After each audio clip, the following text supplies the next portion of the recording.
Today I'm going to recreate one of the most disastrous accidents in human history using a little chemistry and some electricity.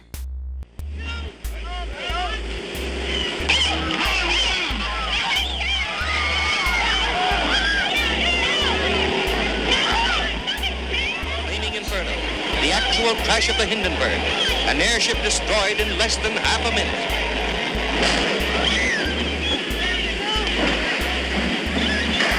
Recently I've been thinking about one of the most well-known airship disasters in history of our species, the Hindenburg. The Hindenburg was a massive German airship, meaning it's an aircraft filled with gas that causes it to float as the air inside is less dense than the air in the atmosphere. A gas like helium is lighter than atmospheric air, which can be used in these type of vessels, which you've probably seen in the form of blimps. But there's a gas that's half the weight of helium, called hydrogen. Hydrogen gas consists of two hydrogen atoms bonded together to form a diatomic molecule. The mass of this diatomic molecule is roughly 2 AMU, with each hydrogen being 1 AMU. Helium doesn't exist as a diatomic molecule, but has 2 protons and 2 neutrons weighing 4 AMU. This makes hydrogen half the weight of helium. Therefore, it makes hydrogen a better gas to use as it's lighter and it can float better, meaning it can carry more mass compared to helium. However, hydrogen has one fatal flaw that makes its usage as an airship absolutely disastrous. Hydrogen is extremely flammable and combustible, making it explosive and very easily ignitable. This is where the Hindenburg went horribly wrong. To make a sample of hydrogen gas, I can simply put this cube of zinc in a 3 molar solution of sulfuric acid and capture the gas that's being created, which is hydrogen. When zinc comes in contact with sulfuric acid, it produces zinc sulfate and hydrogen gas that can be captured to do this. As you can see in here, just a small amount of hydrogen being ignited creates a massive release of energy. So you can only imagine what this balloon would be like if it was the size of a blimp, 2 football fields in length, roughly about 800 feet long.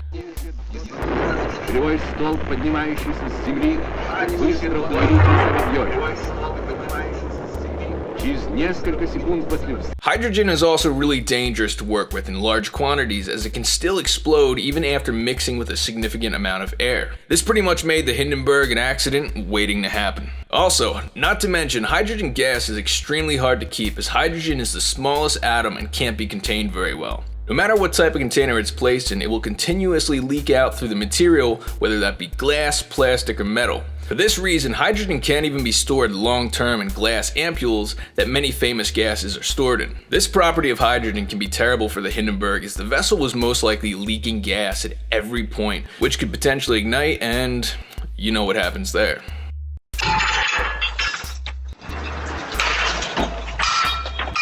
One of the theories that I found interesting was when the famous Hindenburg disaster happened, it was a rather stormy-ish kind of day. People at the time reported sightings of lightning and dark clouds that got me thinking about something. What if the Hindenburg exploded due to some sort of lightning or static electricity from that day's weather? Now, this has been thoroughly debunked to not be the case of what caused the disaster, but let's play along as if the Hindenburg got struck by lightning. If the Hindenburg got struck by lightning, can it cause the same outcome that we saw on that tragic day? To figure this out, I'm going to create a Hindenburg replica out of a balloon by tying some string around it and attaching it to a base so it doesn't float away. To recreate the lightning, I'm going to use this Tesla coil that can create arcs of electricity that are actually a couple inches long.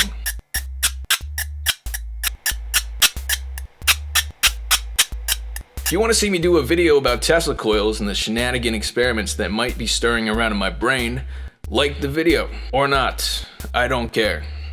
These arcs of electricity are sort of like lightning in a way, but created in a different way and on a smaller scale. Also, when you touch them, it doesn't feel very good. I'm going to turn the Tesla coil on and inch the mini Hindenburg closer and closer until there's no doubt the electricity is touching the balloon. This, in theory, should ignite the hydrogen and give us that boom that we all love. Anyway, screw theory, let's mess around. So, I placed the zinc and the sulfuric acid inside the Erlenmeyer flask and put the balloon around the top to start capturing that beautiful hydrogen. This took a lot longer than I expected and really made me kind of bored. Maybe I can get a quick nap in next time around. Once I did that, I had a balloon that was slightly filled. I put it near the Tesla coil, and absolutely nothing happened. This was kind of devastating, as I expected something to happen, but nothing did, no matter how many times I tried to reposition the balloon or shove it at the Tesla coil. Apparently there's a couple reasons why nothing happened. Number one, the balloon is probably isolating the hydrogen, not allowing it to mix with the oxygen and heat, causing the combustion. Number two, Tesla coils create a very high voltage but low current, which might inhibit the reaction occurring. Number three, I might just be dumb. I did have another idea though. What if I popped the balloon right in front of the Tesla coil so the hydrogen would mix with the oxygen in the air while being in range of the Tesla coil's arcs? So I tried this, and still nothing happened.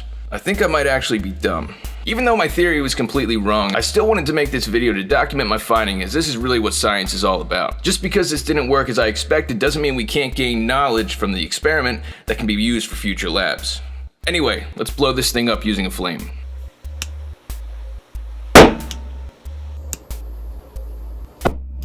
So, as you can see, hydrogen is no joke and definitely shouldn't be messed around with. Unless you're a crazy chemist and enjoy putting your safety at risk. Hey, I'm not leaving this world without a couple scars.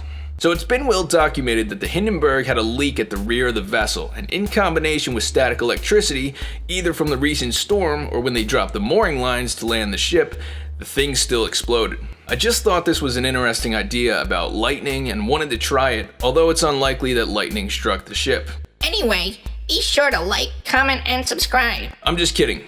Don't you dare like, comment, and subscribe. Unless you're a lunatic.